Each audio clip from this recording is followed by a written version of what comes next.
कोकणात पावसाचा जोर ओसरलाय। 5 दिवसांनी सूर्यदर्शन झालंय। जगबुडी नारंगी नदीच्या पुराचं पाणी ओसरण्यास आता सुरुवात झाली आहे। खेड दापोली या मार्गावरील वाहतूक सुरळीत झाली आहे, तर जनजीवन मात्र पूर्वपदावर येते। याचाच आढावा घेतला आमचे प्रतिनिधी अनुज जोशी कमी होत आहे, तिसऱ्या रेषेजवळ आलेला आहे। गेल्या 4 दिवसांमध्ये मुसळधार पाऊस पडल्यानंतर आता पावसाने मात्र विश्रांती घेतलेली आहे।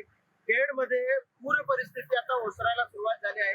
जगबुडी नदी असेल, नारंगी नदी असेल, त्याच्या पाण्याची पातळी आता हळूहळू कमी होते।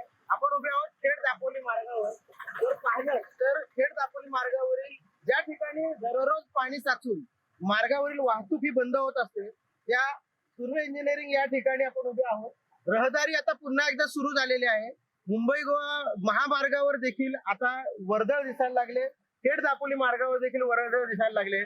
कोकणातील जनजीवन आता हळूहळू पुन्हा एकदा पूर्वपदावर येताना आपल्याला दिसत आहे। हवामान खात्याने येत्या 48 तासानंतर पावसाचा जोर ओसरेल अशा प्रकारचे जरी अंदाज वर्तवला असला तरी देखील अद्याप देखील गेल्या 4 दिवसामध्ये झालेल्या अतिवृष्टीमुळे लोक ही सावधपणे घरातून बाहेर पडतात। पुढारी न्यूज साठी अनुज जोशी, खेड, रत्नागिरी।